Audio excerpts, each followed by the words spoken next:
नमस्कार दोस्तों, मैं गोपाल आपका हार्दिक स्वागत करता हूँ उनो स्टडी के ऑफिशियली यूट्यूब चैनल पर।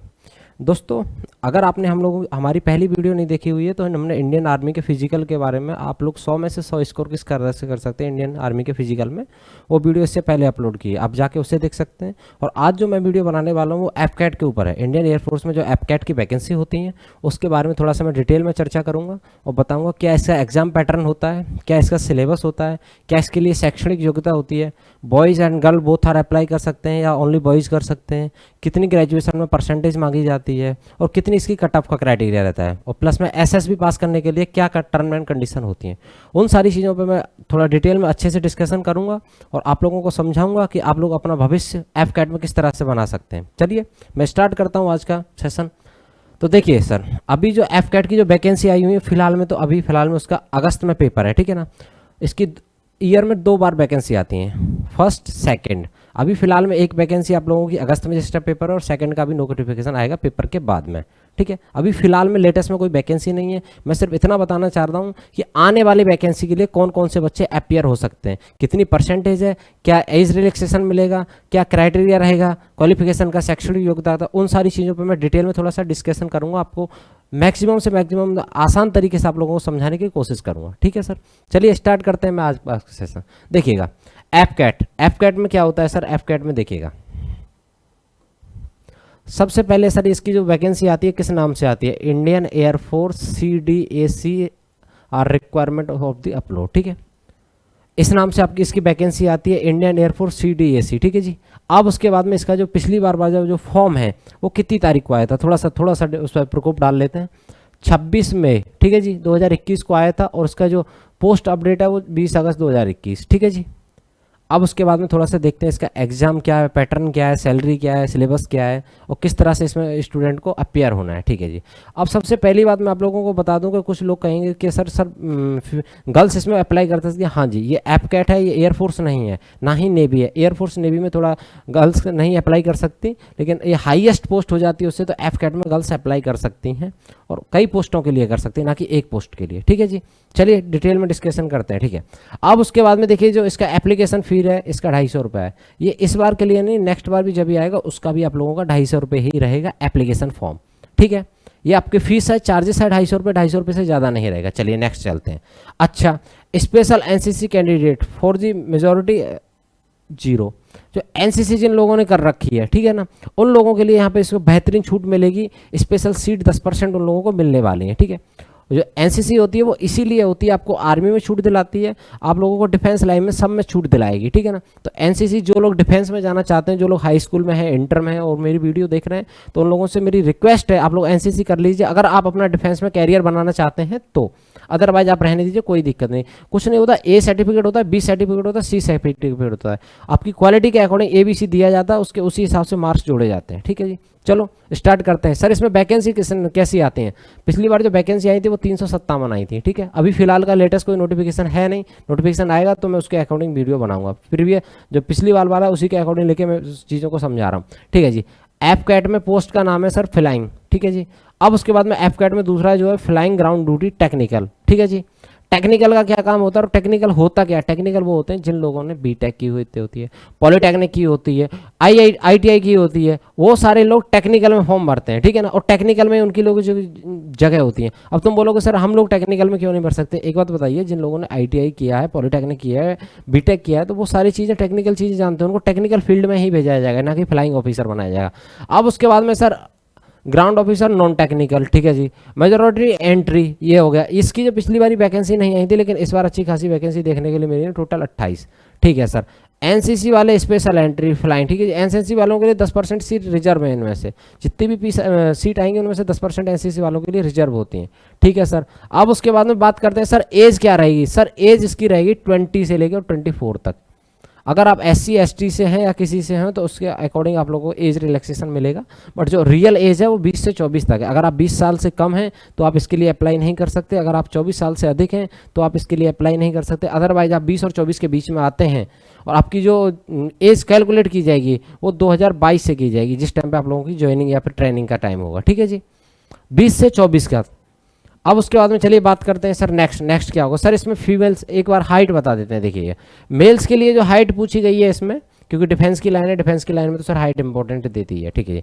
मेल्स की जो हाइट पूछी गई है 157 सेंटीमीटर पॉइंट 5 है, यानी कि 157.5 सेंटीमीटर इसमें हाइट पूछी गई है, ठीक है जी।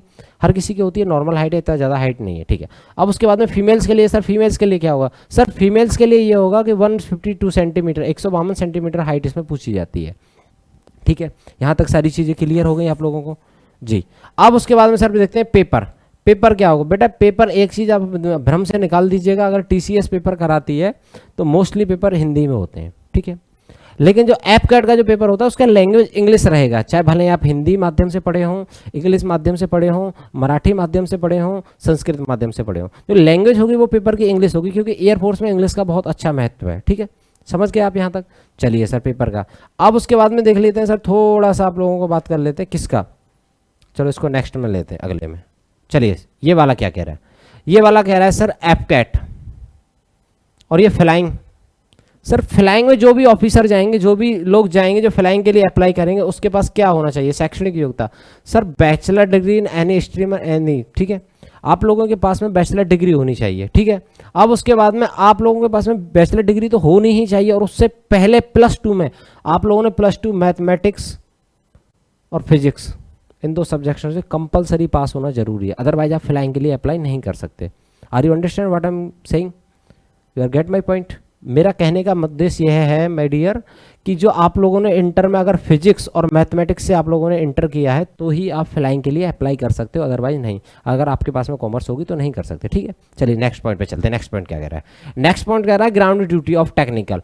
ग्राउंड ड्यूटी ऑफ टेक्निकल में क्या पूछा गया है सर, देखिए ये उसमें पूछा गया कि 10+2 इंटरमीडिएट, ठीक है, प्लस में minimum 60% marks physics and math, ठीक है सर, कोई दिक्कत नहीं, 60% मार्क्स इंटरमीडिएट में फिजिक्स एंड मैथ में कंपलसरी है, ठीक है सर। फिर उसके बाद में ग्रेजुएशन डिग्री, ठीक है ना, टेक्नोलॉजी में हो, ठीक है ना, फिर उसके इंजीनियरिंग में हो, किसी में हो, ठीक है ना, आपके पास में एक डिप्लोमा होना चाहिए, वो 3 साल का होना चाहिए, ठीक है ना। 3 साल का ही होता है इजीली, मोस्टली तो ज़्यादातर 3 से 4 साल के हो जाते हैं डिप्लोमा। तो ये सारी चीज़ें आप लोगों के पास में होनी चाहिए, ठीक है। अब उसके बाद में नेक्स्ट बात करते हैं सर, नेक्स्ट क्या है। नेक्स्ट पे आप लोग देखिएगा, ये इसमें अकाउंट्स और एडमिनिस्ट्रेशन लॉजिस्टिक्स, ये चीज़ें बैचलर डिग्री ऑफ द 60%, ये मैंने आप लोगों को बता दिया। फिजिकल एबिलिटी मैंने बता दिया, 157 और 152 सेंटीमीटर यहाँ पर दी गई है आप लोगों के लिए, यहाँ पे 157 152 सेंटीमीटर दी गई है। एनसीसी के लिए 10% रिजर्व है, वो भी चीज़ मैंने आप लोगों के लिए बता दी। अब उसके बाद चलते चलो नेक्स्ट क्या कह रहा है। नेक्स्ट आ जाता है सर आपका paper pattern. Sir paper pattern क्या रहेगा, paper pattern very most important. Paper pattern में सर क्या होगा, पेपर पैटर्न में आप लोगों के लिए डिफरेंट टाइप के पैटर्न होंगे। कैसे, देख लीजिए। पेपर पैटर्न होगा सर आपका, देखिएगा,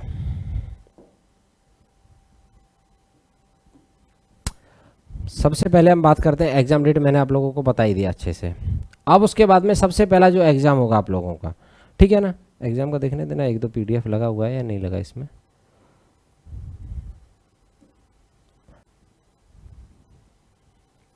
अब इसके बाद में आप लोगों का जो एग्जाम होगा, एग्जाम का सिलेबस मैं थोड़ा सा आप लोगों के लिए बता देता हूँ, देखिएगा। चलो कोई नहीं, इसी से देख के बता देंगे। देखिए सबसे पहले आपका जो पेपर होगा, ठीक है ना, वो 300 मार्क्स का होगा फ्लाइंग के लिए, ठीक है। यहाँ तक किसी को कोई प्रॉब्लम। जो आपका जो सबसे पहला पेपर होगा वो 300 मार्क्स का होगा, वो भी फ्लाइंग के लिए। अगर आप लोग फ्लाइंग के लिए अप्लाई करना चाहते हैं, ठीक है, अगर आप लोग फ्लाइंग के लिए अप्लाई करना चाहते हैं तो उसके लिए 300 नंबर का होगा। प्लस में आप लोगों का अगर टेक्निकल का होता है, जैसे आप लोगों ने बीटेक कर रखा है या और कोई चीज़ कर रखी है, अगर आप लोग उसमें देना चाहते हैं तो उसमें आप लोगों के लिए होगा कितने नंबर का, उसमें आप लोगों के नंबर का होगा नंबर ऑफ 150, ठीक है जी। यहाँ तक किसी को कोई समझने में प्रॉब्लम। अब उसके बाद में थोड़ा सा देखते हैं कि इसका क्वेश्चन का सिलेबस क्या रहेगा। देखिए क्वेश्चन का सिलेबस रहेगा सर, सबसे पहले आप लोगों से पूछा जाएगा इंग्लिश में 30 क्वेश्चन पूछे जाएंगे, ठीक है जी। फिर उसके बाद में आप लोगों से जो पूछा जाएगा वो पूछा जाएगा जर्नल स्टैटिक्स,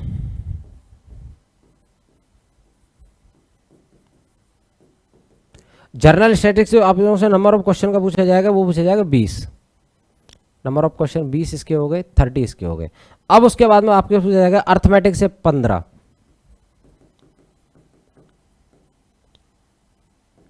अर्थमेटिक्स से क्वेश्चन नंबर पूछे जाएंगे 15। अब उसके बाद में सर रीजनिंग रह गया, रीजनिंग से आप लोगों से क्वेश्चन पूछे जाएंगे, रीजनिंग से नंबर ऑफ क्वेश्चन पूछे जाएंगे 35, ठीक है। यहाँ तक सब लोगों को कोई सारी चीज़ें क्लियर हो गई हैं। 35 रीजनिंग से क्वेश्चन पूछे जाएंगे, जनरल स्टैटिक्स से 20 क्वेश्चन पूछे जाएंगे, इंग्लिश से 30 क्वेश्चन पूछे जाएंगे, अर्थमेटिक से 15 क्वेश्चन पूछे जाएंगे। ठीक है जी। टोटल नंबर ऑफ क्वेश्चन कितने हो गए सर? 50, 50 के बाद में 80, 80 और 5, 80 और 10, 90 और 10, 100। Total number of question 100। Sir एक क्वेश्चन कितने नंबर का होगा बेटा? एक क्वेश्चन होगा 3 नंबर का। Total number of marks 300। ठीक है। नेगेटिव मार्किंग सर कितने नंबर की रहेगी? नेगेटिव मार्किंग रहेगी 1/3 की। ठीक है ना। अगर आप कोई भी 3 क्वेश्चन गलत करते हैं तो आपका एक सही नंबर काट लिया जाएगा। Are you get my point? Yes. अब उसके बाद में देखते हैं क्या सर तीसरा। अब टेक्निकल वालों के लिए क्या पेपर रहेगा? देखो टेक्निकल वालों के लिए भी समझ लो। अब आप टेक्निकल वालों के लिए जो पेपर रहेगा सर, पेपर का पैटर्न रहेगा, सबसे पहले आप लोग इनसे पूछा जाएगा क्या, इन लोगों के टोटल नंबर ऑफ क्वेश्चन रहेंगे 50 टेक्निकल फील्ड वालों के लिए। ठीक है ना। अब इसको टाइम कितना मिलेगा सर? 45 मिनट। एक नंबर कितने का होगा सर? वही 3 नंबर का होगा। इनका टोटल पूर्णांक होगा 150 का। अब उसके बाद में आप इन चीज़ों को समझिएगा कि उसका 300 नंबर का पेपर होगा, इसका 150 नंबर का पेपर होगा। उसके अकॉर्डिंग इसकी कट ऑफ कितनी रहेगी? कट ऑफ का देख लिया जाए तो पिछली बार की कट ऑफ को एनालिसिस करके जो मैंने निकाला गया है कि आपको फ्लाइंग की जो 300 में से 140 और 160 के आसपास रहेगी। नॉट अ कंफर्म कि 140 और 160 ही रहे, पर इसके आसपास रहेगी। सर टेक्निकल वालों की कितनी रहती है? सर टेक्निकल वालों की रहती है 40 से 60 के बीच में। ठीक है। 40 से 60 के बीच में होती है, कभी 70 भी पहुंच जाती है आउट ऑफ 150 में से। ठीक है। अब उसके बाद में आप लोग बोलोगे सर रिटन पेपर हो गया, फिर उसके बाद में क्या होगा बेटा? फिर उसके बाद में होगा इंटरव्यू। इंटरव्यू उसका थोड़ा सा हार्ड होता है, अच्छे खासे लेवल का होता है वो। उसमें नेक्स्ट वीडियो में आप लोगों को थोड़ा सा डिस्कशन करूंगा। फिर उसके बाद में आप लोगों का क्या होता है? फिर उसके बाद में होता है sir medical exam. Medical exam के बाद में क्या होता है? मेरिट लिस्ट लगती है आपकी। ठीक है ना। मेरिट लिस्ट के बाद में जब आपको मेरिट में नाम आ जाता है तो आप लोगों को लड्डू बांटने की ज़रूरत होती है। ठीक है ना, खुशी के मारे। तो चलिए आज की वीडियो में इतना ही था। यही सारी चीज़ें बतानी थी कि आपको एज कितनी रहेगी, एग्जाम पैटर्न क्या रहेगा, कट ऑफ क्या रहेगी, वो सारी चीज़ें मैंने आप लोगों को बताई इस वीडियो में। अब जैसे ही एफकेट का कोई नया नोटिफिकेशन आता है तो उसके ऊपर मैं सबसे पहले वीडियो लेके आऊँगा, सारी डिटेल में ब्रीफ में आप लोगों को बताऊँगा कि क्या आपको हाइट रहती है, क्या आप लोगों का पोस्टेज रहती है, क्या आपकी एज रहती है, कब फॉर्म आता है, कब पेपर होता है। अभी इसका 28, 29, 30 अगस्त को इसका पेपर होने वाला है। ठीक है। इस बार जो पेपर होने वाला है 28, 29, 30 अगस्त को इसका पेपर होने वाला है। ठीक है ना। अब उसके बाद में मैंने फिर आप लोगों को क्या बताया? मैंने आप लोगों को एलिजिबिलिटी क्राइटेरिया बताया कि ग्रेजुएशन में 60% मार्क्स और इंटरमीडिएट में फिजिक्स और मैथ होना कंपलसरी है फ्लाइंग के लिए। ठीक है। अब उसके बाद में मैंने फिर नेक्स्ट क्या बताया आप लोगों के लिए? नेक्स्ट मैंने आप लोगों के लिए ये बताया कि देख लीजिए ये आप लोग का इंग्लिश का सिलेबस है। ठीक है ना। ये उसके बाद में दूसरा सिलेबस, ये उसके बाद में तीसरा, ये सारी चीज़ें आप नोटिफिकेशन में से अच्छे से डिटेल में पढ़ सकते हैं। फिर उसके बाद में सर आपने क्या बताया? सर ने बताया ये वाली चीज़ें। पहला कट ऑफ पेपर 300 100 क्वेश्चन आएंगे, 300 नंबर का रहेगा। देन आफ्टर दैट सर ने बताया कि कट ऑफ के बारे में। ठीक है। आज के लिए इतना ही था। चलिए मिलते हैं नेक्स्ट वीडियो में। Thank you so much, have a nice day. ठीक है। आप लोग अच्छे से तैयारी करें, मन लगा के पढ़ें, यही हमारी मनोकामना है। और I hope you are selected in 2021। 2021 में आप गवर्नमेंट जॉब लें, खुशी खुशी अपने घर जाएं, यही आप लोगों की सबसे मनोकामना है। आपने प्लीज़ हमारे चैनल को सब्सक्राइब नहीं किया तो प्लीज़ सब्सक्राइब कीजिए, लाइक कीजिए, शेयर कीजिए। आपका सब्सक्राइब हमारे लिए बहुत सपोर्ट का काम करता है। Thank you so much, have a nice day, take care, bye bye.